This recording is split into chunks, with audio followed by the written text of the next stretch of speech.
Everyone, मैं doctor Premvati Yadav. आज मैं पीसीओएस के बारे में बात करने वाली हूँ। पीसीओएस एक ऐसी बीमारी है जिससे बहुत सारी महिलाएं बहुत ज़्यादा ग्रस्त हैं। तो हम देखेंगे कि इसमें हमें क्या क्या चेंजेस देखने को मिलते हैं, क्या क्या सिम्टम्स आते हैं और हम कब कह सकते हैं कि हाँ इसको पीसीओएस ही है और इसमें हमें कौन कौन से डायग्नोसिस कराना चाहिए, क्या ट्रीटमेंट लेना चाहिए।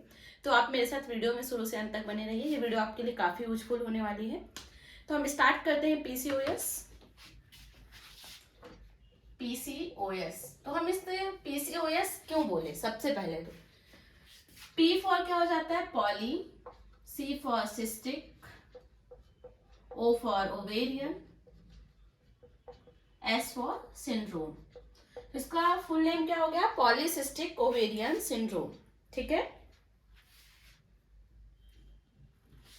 पीसीओएस को ही हम स्टीन एंड लिवेंथर सिंड्रोम भी कहते हैं। इसके पीछे ये रीजन था कि स्टीन और लिवेंथर जो थे वो पहली बार 1935 में बताए थे कि ऐसी कोई बीमारी होती है, तो उन्हीं के नाम पे पीसीओएस को स्टीन एंड लिवेंथर सिंड्रोम के नाम से भी जाना जाता है। तो मैं बता दूं कि आजकल 4 से 12% बहुत होता है ये रेशो, फीमेल जो है पीसीओएस से कहीं ना कहीं सफर कर रही हैं। तो सबसे पहले मैं बता दूं कि पीसीओएस होता क्या है। तो ये जो है ना हेट्रोजेनस सिंड्रोम है। हेट्रोजेनस सिंड्रोम, यहाँ पे हमें क्या देखने को मिलेगा? एनओवुलेशन मतलब ओवुलेशन नहीं हो रहा है। हिर्सुटिज्म मतलब बाल जो है चेहरे में भी देखने को मिल रहा है। फीमेल की मूंछ आ रही है। बहुत सारी महिलाएं होती हैं जिनके यहाँ पे बाल देखने को मिलता है, गाल में बाल देखने को मिलता है, मतलब हिर्सुटिज्म हो रहा है। उसके बाद ओबेसिटी देखने को मिल रही है, मतलब मोटापा। अगर कोई फीमेल है, आपको ये तीनों सिम्टम्स देखने को मिल रहे हो, एनओवुलेशन, हिर्सुटिज्म एंड ओबेसिटी, तो आप कह सकते हैं कि उसको पीसीओएस हो सकता है। तो आप यहाँ पे क्या कह सकते हैं कि क्रोनिक एनओवुलेशन मतलब काफी लंबे समय से ओवुलेटरी साइकिल देखने को नहीं मिल रही है। सेकेंड पॉइंट हिर्सुटिज्म मतलब हाइपर एंड्रोजन, मतलब अगर बॉडी में एंड्रोजन बढ़ेगा तभी ना कहीं हेयर की ग्रोथ ज्यादा देखने को मिलेगी, तो हाइपर एंड्रोजन। और उसके साथ ओबेसिटी देखने को मिलेगी। ओबेसिटी भी देखने को मिलती है और इंसुलिन रेजिस्टेंस भी देखने को मिलता है। बॉडी जो है इंसुलिन के प्रति रेजिस्ट हो जाता है पीसीओएस के केस में। तो हम इसके पैथोफिजियोलॉजी की बात करते हैं कि वुमेन्स में क्या क्या चेंजेस आते हैं जिसकी वजह से पीसीओएस हमें देखने को मिलता है। तो हम इसके पैथोफिजियोलॉजी को देख लेते हैं। पैथोफिजियोलॉजी तो क्या होता है? सबसे पहले जो हमारा हाइपोथैलेमस होता है, वो हाइपोथैलेमस ने क्या किया? ग्रोथ रेगुलेटिंग हार्मोन को निकाला, GnRH। फिर जो हमारी एंटीरियर पिट्यूटरी होती, दो तरह की पिट्यूटरी हो गई, एक आगे वाली एंटीरियर, पीछे वाली पोस्टीरियर। तो यहाँ पे जो है हमारी एंटीरियर पिट्यूटरी जो है वो निकालती है LH और FSH। ठीक है, LH एंड FSH। तो अगर हमारी बॉडी में पीसीओएस नहीं है, मतलब पॉलीसिस्टिक ओवेरियन सिंड्रोम नहीं है, तो LH और FSH क्या करा देंगे? नॉर्मल मेंस्ट्रुएशन करा देंगे, मतलब पीरियड्स आ जाएंगे वुमेन में। ठीक है, लेकिन इस केस में क्या होता है? LH की जो मात्रा होती है, LH जो होता है हमारी बॉडी में इंक्रीज हो जाता है, इंक्रीज अमाउंट ऑफ LH देखने को मिलता है। तो LH अगर बढ़ता है तो उसके साथ हमें और क्या देखने को मिलता है कि ग्राफियन फॉलिकल्स जो होते हैं वो भी हमें बढ़े हुए दिखाई देते हैं। ठीक है, बट LH भी बढ़ा है, ग्राफियन फॉलिकल भी बढ़ा हुआ, लेकिन यहाँ पे ओवुलेशन नहीं होता है। ठीक है, ओवुलेशन नॉट अकर, ओवुलेशन क्या है? नहीं हुआ। अब हम इसके सेकेंड फेज की बात करते हैं। ये हमें फर्स्ट फेज में देखने को मिला कि हाइपोथैलेमस से ग्रोथ रेगुलेटिंग हार्मोन निकला, GnRH। फिर एंटीरियर पिट्यूटरी आया, एंटीरियर पिट्यूटरी से हमारा LH और FSH निकला। अगर हमारी बॉडी में नॉर्मल साइकिल चल रही होती तो मेंस्ट्रुएशन हो जाता। बट यहाँ पे क्या होता है कि पीसीओएस के केस में ल्यूटिनाइजिंग हार्मोन्स बढ़ जाते हैं, उसके साथ ग्राफियन फॉलिकल भी बढ़ जाते हैं, लेकिन ओवुलेशन देखने को नहीं मिलता है। अब हम इसके सेकेंड पॉइंट की बात कर लेंगे कि सेकेंड फेज में हमें क्या देखने को मिलेगा। तो हमारा जो पैनक्रियाज होता है, ये जो हमारा पैनक्रियाज है उसकी ओवर एक्टिविटी देखने को मिलेगी। किसकी? बीटा सेल की। अब बीटा सेल की जब भी बात आती है तो आप सभी को पता है कहीं ना कहीं इंसुलिन सिक्रेशन के लिए बीटा सेल बहुत ज्यादा रिस्पॉन्सिबल होता है। ठीक है, तो यहाँ पे क्या होगा? रिलीज करेगा बीटा सेल इंक्रीज अमाउंट में इंसुलिन, ठीक है। बट बॉडी क्या करती है, इंसुलिन के लिए रेजिस्टेंस शो करती है। मैंने पहले ही बताया था कि पीसीओएस में कहीं ना कहीं इंसुलिन रेजिस्टेंस देखने को मिलता है, तो यहाँ पे बॉडी ने रेजिस्टेंस शो कर दिया अगेंस्ट इंसुलिन, ठीक है। अब हम थर्ड फेज की बात करते हैं कि यहाँ पे थर्ड फेज में क्या देखने को मिलेगा। तो थर्ड फेज में हमें वही देखने को मिलेगा जो फर्स्ट एंड सेकेंड में देखने को मिला था, उसका कॉम्बिनेशन। तो वहां पे आपको याद हो तो क्या पढ़ा हुआ था, ल्यूटिनाइजिंग हार्मोन इंक्रीज थे, तो इंक्रीज एलएच और हमारा इंक्रीज इंसुलिन।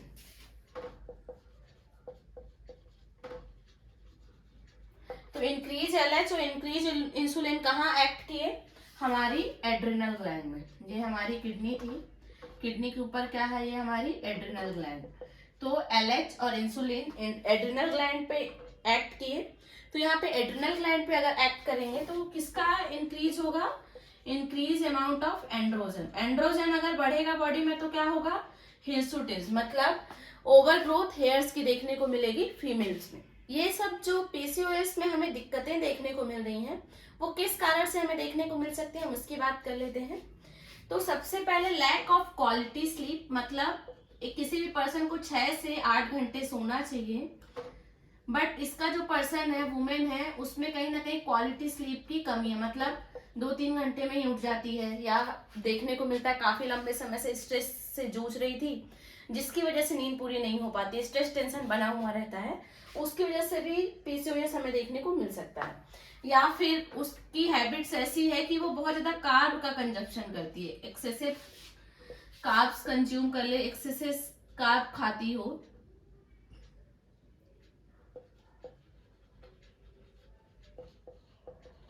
उसके बाद हम देते हैं कि कई बार तो जेनेटिक ससेप्टिबिलिटी भी देखने को मिलती है कि फैमिली हिस्ट्री हमें देखने को मिल रही है कि पीसीओएस चलता आ रहा है। या फिर आजकल की जो हैबिट है, लैक ऑफ एक्सरसाइज, एक्सरसाइज कोई भी नहीं करना चाहता है, खाओ पियो पड़े रहो, एक कॉज वो भी होता है जिसकी वजह से पीसीओएस देखने को मिल सकता है। या फिर क्या होता है कि वुमेन्स में बहुत जल्दी हमें एब्डोमिनल फैट बढ़ता हुआ देखने को मिलता है।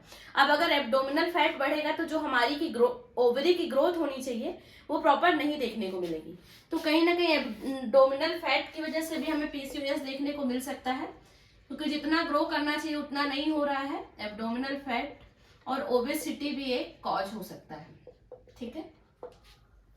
इसके बाद कई बार क्या होता है, क्रोनिक इलनेस, मतलब काफी लंबे समय से बीमार हो, या फिर इन्फ्लामेशन की वजह से भी हमें पीसीओएस देखने को मिल सकता है।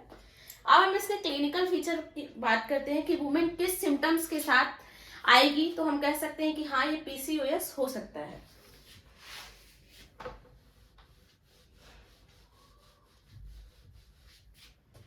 तो इसके क्लिनिकल फीचर की बात कर लेते हैं हम। तो सबसे पहले क्या हो गया, ऑलिगोमिनोरिया, मतलब ऑलिगो वर्ड से बहुत लोगों को समझ में आ रहा होगा कि कम, ठीक है।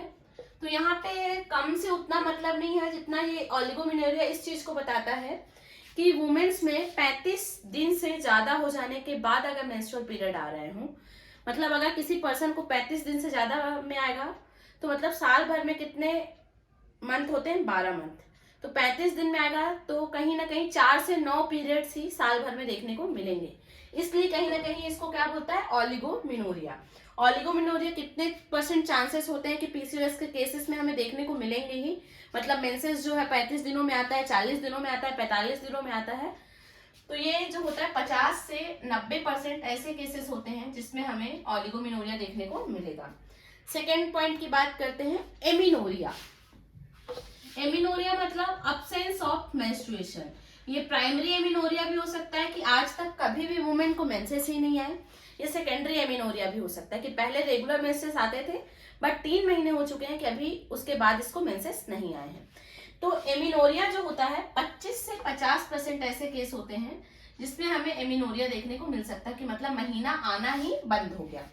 अब हम बात करते हैं इनफर्टिलिटी, मतलब क्या होता है, प्रेग्नेंट होने के चांसेस यहाँ पे कम हो जाते हैं पीसीओएस वुमेन्स को। इनफर्टिलिटी कितने % लोगों में देखने को मिलता है, तो 55 से 75% केस ऐसे होते हैं जिसमें हमें इनफर्टिलिटी देखने को मिलेगा। अब हम हिर्सुटिज्म की बात करते हैं। हिर्सुटिज्म मतलब बाल चेहरे में बाल आ जाना, मूंछ आ जाना, बहुत ज्यादा हेयर ग्रोथ देखने को मिलना, तो ये हिर्सुटिज्म हो गया। तो हिर्सुटिज्म कितने % लोगों में हमें देखने को मिलता है? तो 60 से 90% ऐसे केसेस होते हैं जहाँ पे हिर्सुटिज्म देखने को मिलता है, 60 से 90। तो आप रेशो देख सकते हैं, हिर्सुटिज्म का 60 से 90 है और ओलिगोमेनोरिया का 50 से 90। मतलब ये 2 सिम्टम्स तो हमें देखने को मिलेंगे ही। इसके बाद हम बात करते हैं एक्ने की, मतलब चेहरे में फुंसी, मुहासे, फोड़े हो जाना। तो ऐसा जो है 25 से 30% वुमेन होती हैं, जो पीसीओएस की वुमेन होती हैं, उनमें एक्ने देखने को मिलता है 25 से 30%। ठीक है। और उसके बाद हमें क्या देखने को मिलता है? एक्नेथोसिस निग्रिकेंस। एक्नेथोसिस निग्रिकेंस मतलब क्या होता है? हमारी बॉडी में ब्लैकपन के लिए कौन रिस्पॉन्सिबल है? मेलाटोनिन। तो यहाँ पे हमें देखने को मिलता है कि एसीटीएच के साथ मेलाटोनिन वर्क करता है। तो जो हमारी नेक वाला एरिया हो गया, हमारा एक्जिला एरिया हो गया, यहाँ पे कहीं ना कहीं डार्क पिगमेंटेशन देखने को मिलता है, उसी को हम एक्नेथोसिस निग्रिकेंस कहते हैं। इसके अलावा हमें एलोपेशिया देखने को मिलता है, मेल पैटर्न है, मतलब साइड से वुमेन्स के बाल झड़े हुए देखने को मिलेंगे। ये वाला जो एरिया है यहाँ पे बाल नहीं होंगे, कई बार ऐसा देखने को मिलता है। बहुत ज्यादा हिस्ट्री देखने को मिलती है कि वुमेन प्रेग्नेंट हुई और फर्स्ट ट्राइमेस्टर, जो मतलब फर्स्ट 3 मंथ होते हैं, उसमें ही बच्चा एबॉर्ट हो गया। फर्स्ट ट्राइमेस्टर में ही बहुत ज्यादा एबॉर्शन की हिस्ट्री देखने को हमें यहाँ पे मिल सकती है।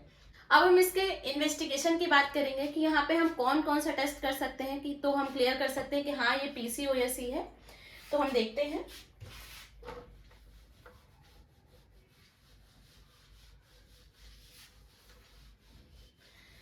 क्या होता है? पहले जो होता है एफएसएच और एलएच जो है, follicle stimulating hormone and luteinizing hormone, इनका रेशो जो होता है पीसीओएस से पहले 2:1 होता है। लेकिन अगर किसी वुमेन में पीसीओएस हो जाता है तो इसका रेशो जो होता है उल्टा हो जाता है। जहां पे एफएसएच 2 था और एलएच 1 था, वो पीसीओएस के कंडीशन में 1:2 हो जाता है। मतलब उल्टा देखने को मिलता है कि ल्यूटिनाइजिंग हार्मोन क्या हो रहा था? बढ़ रहा था। तो यहाँ पे क्या होगा? कहीं ना कहीं एलएच ज्यादा देखने को मिलेगा, या फिर 1:2 या तो 1:3 देखने को मिलता है।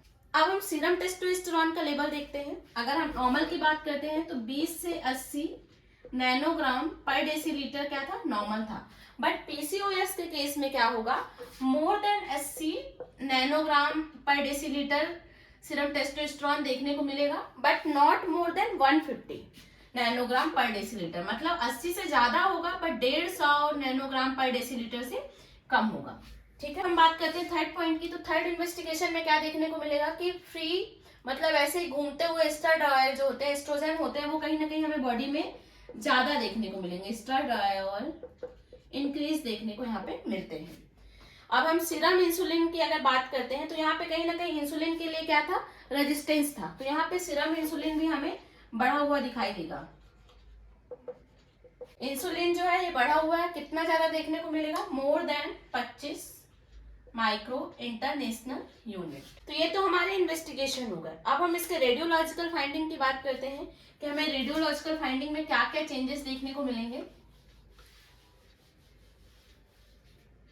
तो जब हम यूएसजी कराते हैं तो सबसे पहले किसकी कराएंगे? टीबीएस, ट्रांस वेजाइनल सोनोग्राफी कराएंगे।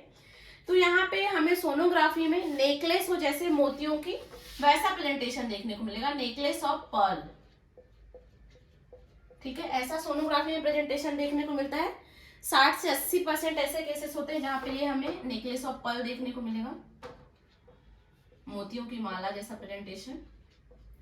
60 से 80% ऐसे केस होते हैं, ये हमें यूएसजी में देखने को मिलेगा। सेकंड, हम इसको लेप्रोस्कोपी कर सकते हैं। लेप्रोस्कोपी जो है इसके लिए पीसीओएस के लिए ट्रीटमेंट भी हो सकता है और हम इसको डायग्नोस्टिक पर्पज से भी कर सकते हैं। अब हम इसके ट्रीटमेंट की बात करते हैं। तो यहाँ पे हमें सबसे पहले तो इसकी लाइफ स्टाइल मॉडिफिकेशन कराना है। तो हमें यहाँ पे वेट लॉस में ध्यान देना चाहिए। अगर हम वेट लॉस कराते हैं तो 5 से 10% ऐसे केसेस होंगे कि यहाँ पे कहीं ना कहीं ओवुलेशन फिर से होने लगेगा और इनफर्टिलिटी को भी हम कहीं ना कहीं क्योर कर सकते हैं। मोटापा भी कम होगा और फर्टिलिटी की तरफ हम अगर जाएंगे। ठीक है। और अगर किसी वुमेन में एमिनोरिया हो रहा है या तो इरेगुलर पीरियड आ रहा है, तब हम ओसीपी ले सकते हैं, ओरल कॉन्ट्रासेप्टिव पिल्स। अगर किसी वुमेन में इनफर्टिलिटी है तो उस कंडीशन में हम ओवुलेशन इंड्यूस करा सकते हैं ड्रग के थ्रू। और अगर किसी वुमेन में बहुत ज्यादा हिर्सुटिज्म हो रहा है, एक्ने हो रहा है, तो वहां पे एंड्रोजन को कम करने वाली दवाइयाँ ले सकते हैं हम। और अगर लास्ट ऑप्शन की तरफ देखें कि अगर इनफर्टिलिटी कहीं से भी ठीक नहीं हो रहा तो आप इन विट्रो फर्टिलाइजेशन की तरफ जा सकते हैं। इससे आपको पीसीओएस में रिलीफ देखने को मिलेगा। आई होप ये वीडियो यूजफुल होगी।